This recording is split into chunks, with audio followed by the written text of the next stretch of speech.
Hujan deras mengguyur sebagian wilayah ibu kota sejak Selasa dini hari hingga pagi ini. Tidak hanya di wilayah langganan banjir, sejumlah lokasi di ibu kota pun dikabarkan tergenang. Beginilah kondisi Jalan S. Parman, Grogol, Jakarta Barat yang tergenang air setinggi 50 cm akibat luapan air dari Kali Grogol. Sejumlah kendaraan roda 2 yang melintas dari Tomang menuju Grogol pun mogok karena nekat menerobos genangan air. Selain akibat hujan deras yang melanda wilayah Jakarta sejak Selasa dini hari, genangan air juga disebabkan oleh sistem drainase yang buruk. Sejumlah permukiman dan jalan di kawasan Tanjung Duren dan Kebonjeruk, Jakarta Barat juga terendam banjir. Tidak hanya itu, para siswa sekolah dasar Duri Kepa 7 pagi di Jalan Kali Sekretaris dipulangkan akibat banjir. Pihak sekolah khawatir luapan air dari Kali Sekretaris semakin parah. Di Gunung Sahari Raya Pademangan, Jakarta Utara, jalan terendam air dengan ketinggian mencapai 50 cm. Banjir ini karena anak Kali Ciliwung di Jalan Gunung Sahari Raya tidak dapat menampung debit air yang tinggi ketika hujan mengguyur Jakarta. Petugas pemadam kebakaran Jakarta Utara mengerahkan 1 unit pompa dan petugas Dinas Sumber Daya Air menerjunkan 3 pompa mobile untuk menyedot air di wilayah ini. Sementara itu, banjir yang terjadi di sekitar perempatan Cempaka Mas, Jakarta Pusat akhirnya membuat motor dari arah Rawamangun masuk ke jalan tol. Petugas memperbolehkan motor masuk ke tol karena banyak pengendara motor yang nekat masuk ke gerbang tol Pulau Mas. Namun motor tetap diminta berhati-hati dengan mengambil jalur paling kiri dan dibawa keluar di pintu Podomoro. Sedangkan sejumlah motor yang nekat melalui Jalan Ahmad Yani menuju perempatan Cempaka Mas akhirnya putar balik akibat tingginya banjir. Irwin Hiroshi Masayuki, CNN Indonesia. Hujan yang mengguyur sebagian wilayah Jakarta sejak Senin malam juga mengakibatkan sebagian wilayah Jakarta terendam banjir seperti yang terjadi di kawasan Kemang Utara, Jakarta Selatan. Banjir setinggi 50 cm merendam kawasan ini. Intensitas hujan yang cukup tinggi sejak Senin malam membuat sejumlah kawasan di Jakarta Selatan terendam banjir. Seperti yang bisa Anda saksikan, ini adalah kondisi di kawasan Kemang Utara di Jakarta Selatan, di mana luapan Kali Kerukut yang melintas di kawasan Kemang membuat kawasan permukiman elit tersebut terendam banjir. Sejumlah petugas kebersihan yang berada di lokasi menyiapkan perahu karet untuk mengevakuasi warga. Polisi terpaksa menutup jalan karena jalan raya Kemang Utara tidak dapat dilalui kendaraan. Menurut petugas kebersihan, banjir ini terjadi karena tingginya intensitas hujan dan air kiriman dari Bogor. Banjir yang terjadi kali ini setinggi 50 cm. Kondisi ini lebih baik karena daerah ini sudah ditinggikan karena sebelum adanya peninggian tanah, banjir biasanya mencapai 2 meter. Daerah Kemang Utara merupakan daerah langganan banjir karena menyempitnya aliran Sungai Kerukut.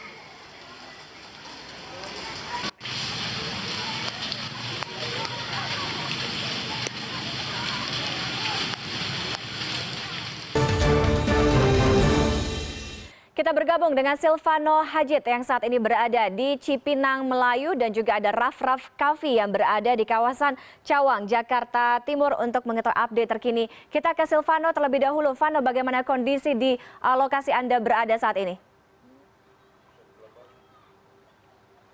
Tiffany, saya kurang mendengar suara Anda dengan jelas, tetapi di Cipinang Melayu ini juga seperti kemarin belum ada penurunan debit air di sini. Walaupun sempat tadi malam terutama sempat surut sedikit, tetapi semenjak hujan sejak dini hari tadi sampai dengan pagi, debit air ini justru masih tetap pada situasi semula, kisaran antara 60 sampai dengan 150 cm di beberapa tempat. Ada 2 RW yang tadi sempat kami pantau, yang pertama di RW 4 dan RW 3, keduanya kondisinya masih sama. Sampai saat ini masih ada 9 RT juga yang terendam dan ratusan orang masih mengungsi di tempat terdekat dari sini, yakni di Masjid Universitas Borobudur. Sementara saya gambarkan ada 2 kelurahan juga yang terkena imbas banjir di sini. Yang pertama kelurahan Cipinang Melayu ini, dan yang kedua adalah Cipinang Muara. Ini juga 2 kelurahan ini merupakan beberapa titik yang dilewati oleh Kali Sunter karena sebenarnya banjir ini disebabkan karena meluapnya Kali Sunter.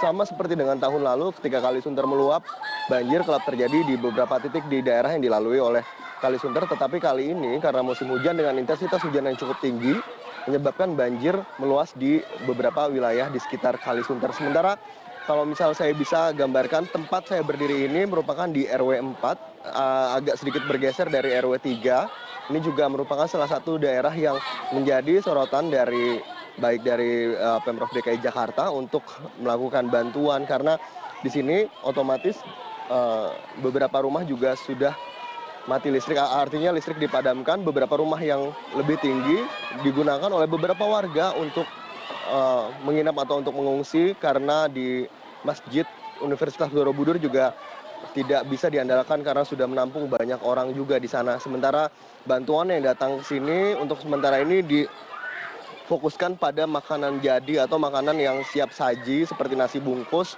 untuk makanan warga yang ada di sini, dikarenakan belum ada dapur umum yang tersedia di beberapa RT. Ada cerita dari RW, maksud saya dari Kelurahan Cipinang Muara yang tadi sempat kami singgahi, karena di sana tidak ada dapur umum sehingga sekitar 268 orang mengandalkan bantuan makanan jadi di kelurahan tersebut.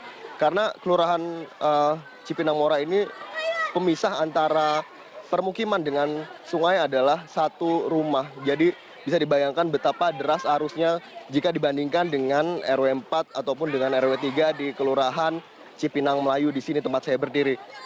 Relatif lebih aman bagi anak-anak untuk melakukan aktivitas, tetapi orang tua juga harus tetap memantau, karena kemarin kita mendengar bersama bahwa ada laporan anak hilang di Bekasi diakibatkan karena terbawa arus. Ini juga masih dalam proses pencarian sejak tadi malam berita terupdate. Baik. Kita kembali ke studio, Tiffany. Baik, terima kasih. Vano, saya tahan dulu laporan dari Anda. Kita akan lanjut ke Raff Kaffi yang berada di Rawajati. Raff, kalau saya lihat di belakang Anda, ini air masih menggenangi permukiman di tempat lokasi Anda berada saat ini. Bagaimana proses evakuasi dan juga pendistribusian bantuan terhadap warga yang ada di sekitar di sana?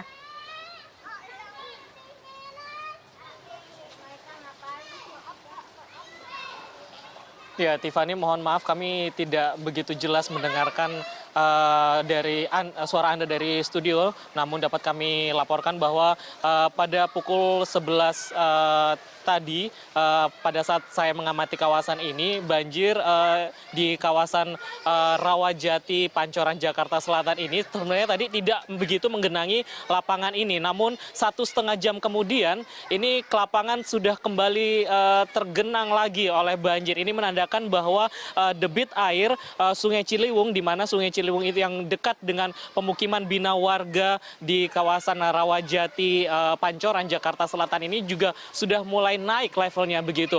Dan di kawasan ini juga banjir pun tidak hanya membawa sedimentasi semacam lumpur, namun juga ada sampah-sampah domestik. Dan justru banjir di kawasan ini melumpuhkan aktivitas warga begitu, Tiffany. Seperti misalnya ada sekolah, kemudian juga ada aktivitas-aktivitas warga di mana mereka akhirnya diungsikan ke tempat yang lebih tinggi.